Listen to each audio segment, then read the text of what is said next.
Good morning po mga kababayan. Kamusta po kayong lahat? Sana'y nasa mabuti po kayong kalagayan. Kami naman po ay okay lang naman po. Bali, ginawa ko lamang po itong video na ito to update po sa na TJ, sa kay Ading Jinrot, and of course sa buong family ni Kuya Marcelino. Medyo matagal na din po na hindi tayo nakapag-update sa kanila. So ngayon po mag-update tayo kung ano na nga ba yung kalagayan nila. So sa ngayon po si TJ and si MJ po, no? Kung naalala nyo si MJ, yung tinulungan po ng ating mga kababayan doon po sa pagpapa-hospital. Nung nadisgrasya po siya at nabali yung kaliwang binti ni MJ.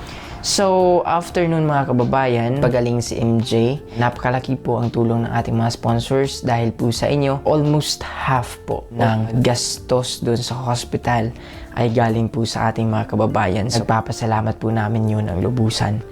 And of course, si MJ sa ngayon, no, ay okay na po yung kanyang binti, nakakapaglakad na po siya, pero pinagbabawalan po namin na tumakbo or yung maglakad ng mabilis kasi all the time na makikita ko si MJ, no, fresh pa sa aking mind yung nangyari sa kanya, and parang kumbaga yung sa Bisaya mga bay ay nagangilo, no, nagangilo nga akong mga unod. Yes, I'm a medical professional, but nagapangilo yung ano ko, yung mga unod na ako ba nagapangilo. Nangingilo po yung anong tawag ba doon, no? Basta yung mga laman ko pag naalala ko yung nangyari kay MJ. So, ayun na nga po mga kababayan. Si MJ and si TJ po ngayon ay nasa pangangalaga ng kanilang ina, no? Kasi gusto po talaga ni TJ na makasama yung kanyang ina. Wala naman po kaming right to hold TJ, no? Para ipagkait yung karapatan ni TJ na makasama yung kanyang ina. Wala po kaming right, no? Wala po kaming karapatan. Natanggalan siya ng karapatan, no, na sumama sa kanyang ina. Kasi mas pinili niya po yun, and mas, kumbaga, namimiss niya po kasi yung kanyang nanay. So, yung kanyang nanay po sa ngayon ay may plano na mag-abroad, no? May plano po siya na mag-abroad. And yun po talaga yung dalangin, yun po talaga ang prayer ni TJ na mabuo ulit yung kanilang pamilya. Pero sad to say, hindi po yun nangyari. But wala naman pong imposible sa Panginoon, no? Just for the human, no, sa human status po kasi natin mga kababayan ay parang kumbaga mailang ulit ka ng niloko, kaya mo pa bang tanggapin, no, yung taong paulit-ulit na nanloko sa'yo, diba? So it's not up for us to decide for that, but it's up for Kuya Marcelino, no? Basta sa ngayon mga kababayan ay nasa mabuting kalagayan na yung mga mag-ama at yung pamilya ni TJ.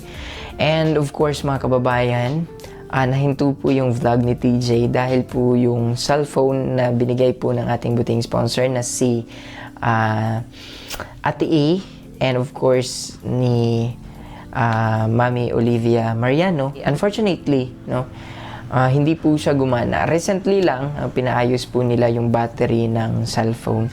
Almost year din na ginamit nila yung phone at nagloko, di ba? Pero recently, napaayos naman po nila. Yung naiwan po kay Kuya Marcelino sa ngayon mga kababayan ay si Ading Jane Roth. So, siya po yung kasama ng kanyang tatay.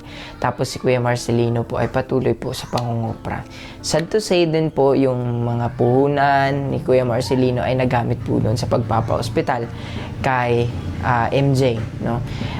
Lahat po ng savings, no? Lahat ng savings mga kababayan, from their school fund, yung mga binigay ng ating mga sponsors, no, na savings para sa kina TJ ay nagamit po doon sa pagpapa-hospital, no, kay MJ. And I praise God naman po na naging okay, and may nagamit po doon sa pagpapa-hospital kay MJ. So sa ngayon po, ang fund po na naiwan po dito sa akin, kasi nagbigay po si Ma'am Florenda of Japan ng 1,500 pesos para po kina TJ. Hindi ko pa po na-hand doon kay kina TJ yung amount. And nagbigay din po si Mami Olivia Mariano ng 2,000 pesos. Hindi ko pa rin po naibigay kay TJ yung amount dahil plano ko po na ibigay yun sa kanila ngayong pasukan. Kasi pasukan, mga kababayan, is August if I'm not mistaken. So my plan is that amount ay ipambili ko po ng school supplies para kina TJ. Kasi kahit papano po ay meron silang magamit, si MJ, si TJ, and si Ading, yung babaeng kapatid nila, ay may magamit sa pasukan. Kasi problema na naman yan ng kanilang magulang o ni Kuya Marcelino. So at least kahit pa paano po, hindi na po sila mamroblema po doon. Kaya nais ko lamang pong magpasalamat kay Mami Olivia Mariano, and of course kay Ma'am Florenda of Japan sa patuloy na inyong pagkalinga doon sa pamilya ni Kuya Marcelino. So sa ngayon po ay okay naman po yung pamilya. Hindi ko rin po alam, hindi ko lang din po alam kung hanggang kailan si TJ and si MJ doon sa pangangalaga ng kanyang nanay. Kahit kumbaga labag po sa aming kalooban na pupunta si TJ doon and si MJ dahil nga po sa kadahilanan na ang kanyang nanay ay meron daw pong kinakasama ngayon.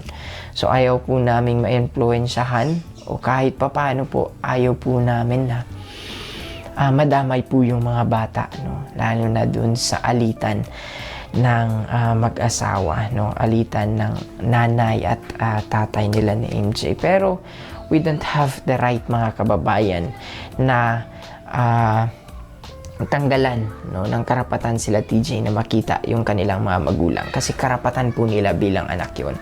So yun lamang po yung aking kahilingan. Kung nanunood po yung nanay ni TJ and MJ and Ading Jinrot sa videong ito, meron lamang po akong sasabihin sa inyo na sana ay wag niyo pong idamay yung mga bata. Kung ano man yung alitan ninyo ng mag-asawa, wag niyo pong idamay yung mga bata.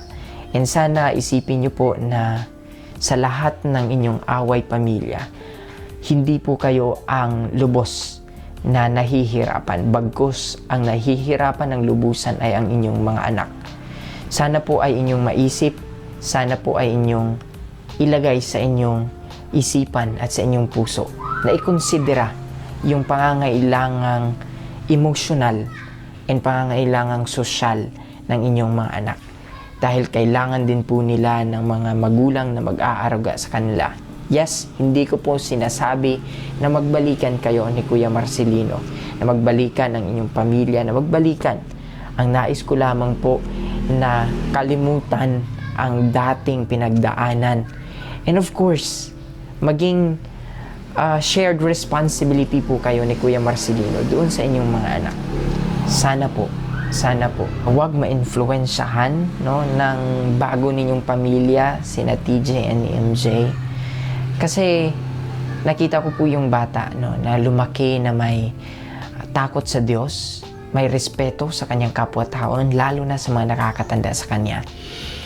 And I don't want to rob that privilege dun sa bata na lumaki na may galang, lumaki na maayos. Yan lamang po. Sana alam ko na may karapatan po kayo doon sa bata. And hindi ko po yun kinukuha na karapatan sa inyo. Pagkos ang nais ko lamang pong hilingin sa inyo na wag nating abusuhin ang karapatang yaon. Mas piliin po nawa natin yung ikabubuti ng inyong mga anak. So para po doon sa ating mga kababayan na patuloy na nagmamahal at sumusuporta sa pamilyang ito, maraming salamat po sa inyong patuloy na kalinga sa mag-amang ito. Maraming salamat po sa inyong panunood. Gabayan po nawa kayo ng Panginoon at ang Diyos po nawa ang magpala sa inyong lahat. Maraming salamat, mga kababayan. Bye for now. God bless. And always stay connected to God. Bye for now, mga kababayan. God bless po.